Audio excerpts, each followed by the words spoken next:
Hello everyone, Crypto Comrade here, back with another video. In this video today, I want to bring to your attention a big project in the NFT space, which is called Luxo. Why is it important that you watch this video now? Because we are almost at the end of their reversible ICO, which means they are now making a different kind of an ICO. You can invest some Ethereum and you don't have to commit completely your Ethereum until the end. You can take off some Ethereum if you decide not to invest so much in the project. I mean, now it's almost ending, so it doesn't really apply.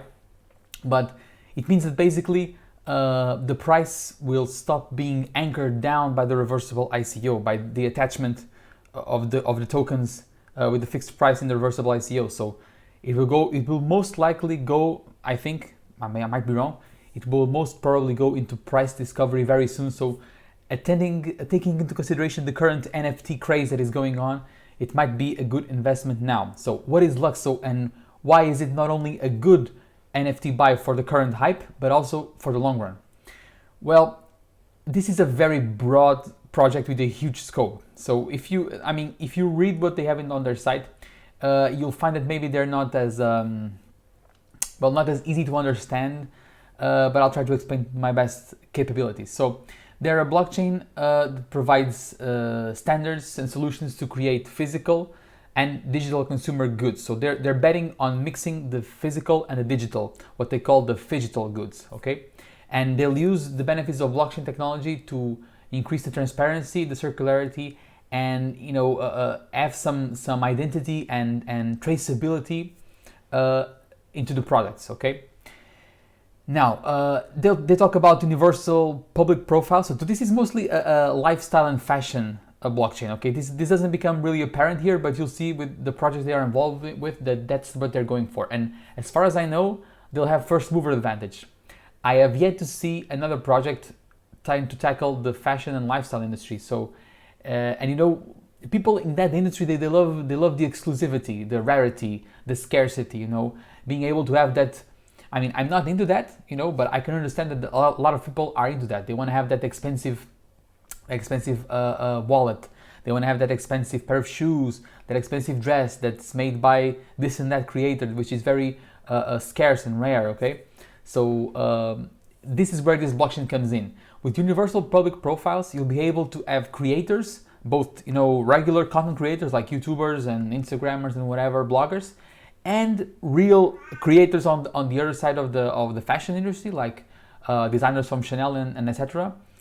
Being on the blockchain and traceable. So you can actually, with this, you can, with the public profiles, you can also link this to the digital certificates. So you will have physical items. So let's say that some designer issues a specific dress.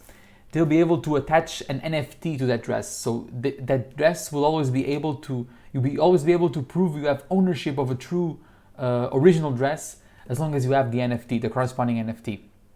And they are also trying to introduce this concept of cultural currencies. So for instance, I could release now the Crypto Comrade coin, okay? And I can release it to my followers and we can create, have some sort of gamification of the NFTs and such. If you follow, there's some YouTubers that are trying to develop this right now, like LYXE comes to mind.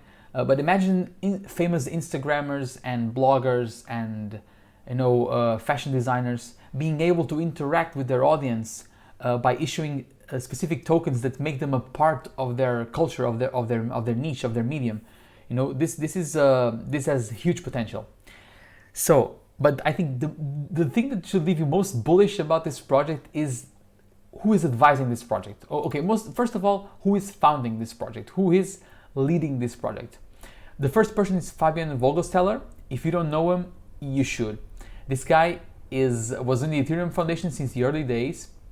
He developed a ton of stuff for Ethereum, like the official Ethereum wallet, the first decentralized Web3 browser, and the Web3.js, which is a JavaScript library that is still very used today in the Ethereum. But most of all, he proposed the ERC20 standard. So he was the first person to come with the idea and develop the concept of having other tokens in the Ethereum ecosystem. And that, as you may know, if you don't know, I'll tell you, that initiated the ICO wave. So the development of other tokens on top of Ethereum, which literally brought in the 2017 bull run, if you remember, the altcoin run. So this guy knows his way around developing Ethereum and also in the blockchain space. So he knows what he's doing.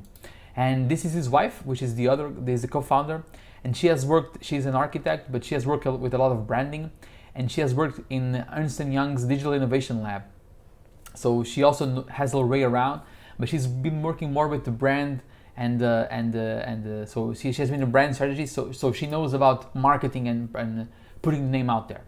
Okay, I think the big reason why this project is so under the radar right now is because I'm pretty sure they haven't gone big on the conventional marketing. So YouTubers, Twitter, I mean conventional for crypto. But they are sure working their way. Just look at this advisor board. Vice President of Nike Digital, the President of Europe from Chanel, the former Fashion Image Director of Chanel, the Vice President of Digital of Burberry, the former CEO of Deutsche Bank. I mean, he's the founder and CEO, no, the former CEO of Deutsche Bank. Someone from the Energy Web Foundation, which is another huge crypto foundation, which has another very interesting project too. The head of strategic partnerships of Instagram. Wow. One curious thing I found out is they have Igor Barinov, which is from the POA network. If you don't know this, this guy is from XDAI. He's a developer from XDAI. So this might tell us that in some way Luxo is considering interoperability with XDAI, maybe. Not sure, just speculating, but who knows, might be fun. So I mean, these are big names, and I mean, I know they stated here all members of the advisory board are acting on their own behalf and not in the name of their companies. But I mean, come on, why else would these guys be here? They're here because they want to make money, right? So they must believe in the project, okay? So this shows you that this is not some quick, recently founded NFT project. No, these guys are working hard and they have a huge project coming. So if you look at their announced partners, they still haven't gone so far, but I mean, I think it's a matter of time, really.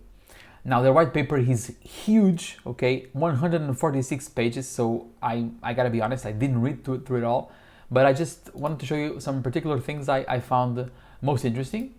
So, so it's basically what we've been talking about. So they talk about some use cases. So they can have designer ICOs, which is basically the tokenization of some projects by the designers, and they can fund themselves with like a crowdfunding through tokenization.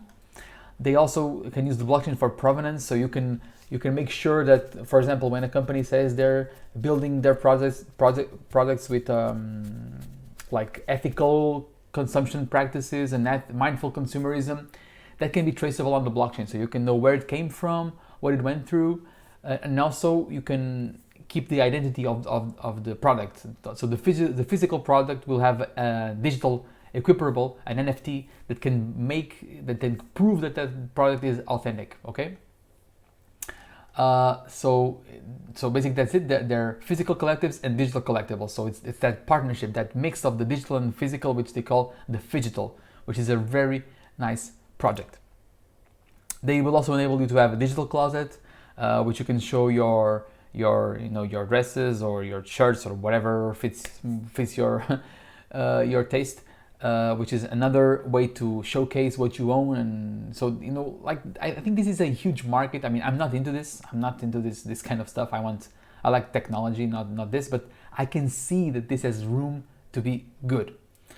And also they can gamify some of these things. So for example, Chanel or Burberry can launch a coin and launch it like that coin, that NFT can have special, you can buy special products with it. You can get entry to special fashion events.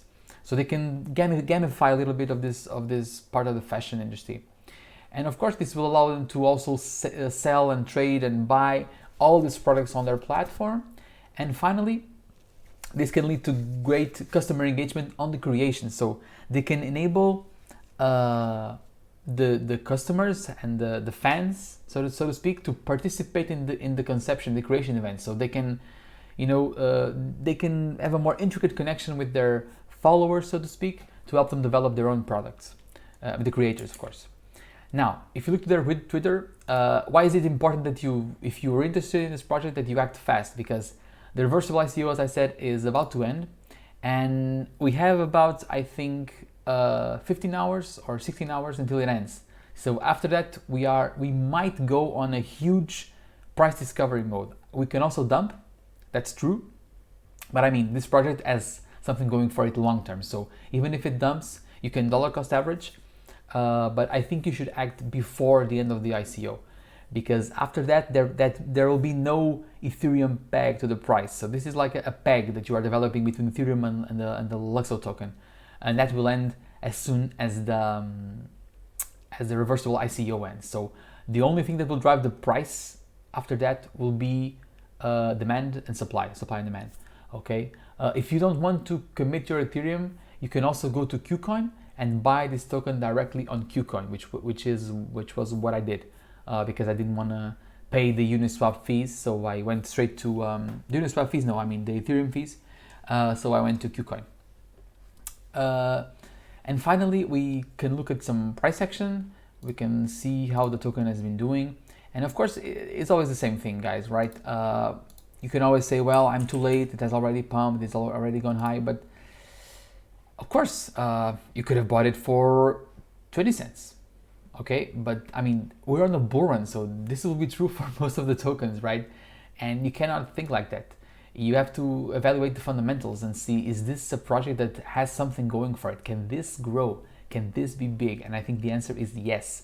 They have no competition. It's an old project, amazing CEO, amazing advisory board, and about to have a major event, which will be the end of the ICO. So I think this has everything going for it. As you can see, also the volume has somewhat been increasing. So I think it's interesting is catching up to this project. I have to admit, I'm sad that I'm a bit late, because I could have bought it. I heard about it here in August, but well, to be honest, I didn't research it well enough and I missed it. Okay, but we still have time. Okay, this is not a huge market cap now yet. I think it's around well, let me check on that because I'm not entirely sure. So Luxo, because I think CoinGecko isn't showing. Yeah, CoinGecko isn't showing it. But I think I made some calculations a few days ago when it was around 100 million or something like that. So it's not that big. Now the price has gone up a little bit, so it might be a bit higher, but still, this is clearly $1 billion project, okay, in the making, and you can get in before it is $1 million project, okay? So that's what I wanted to get out, guys. Just a quick video to remind you that there are some good opportunities out there, even if you don't want to pay the Uniswap fees, which are horrendous right now. You can go on KuCoin and get this nice gem. And you have to remember that the market cap during the bull run, you have to be a little bit more permissive. You can't hope to find very good deals under 10, 20, 30, 40 million, okay? Because as the bull run kicks in, all the tokens will go up in price. So, I mean, it's gonna be hard, and more people are into the game, more people are trying to find gems, so it will be a lot harder to find undiscovered gems. Okay, so that's just my 2 cents. Hope you enjoyed it, guys. If you did enjoy it, be sure to leave me a like, comment and subscribe, and I'll try to give you some tokens which I think are going to have some nice price movement in the future. See ya!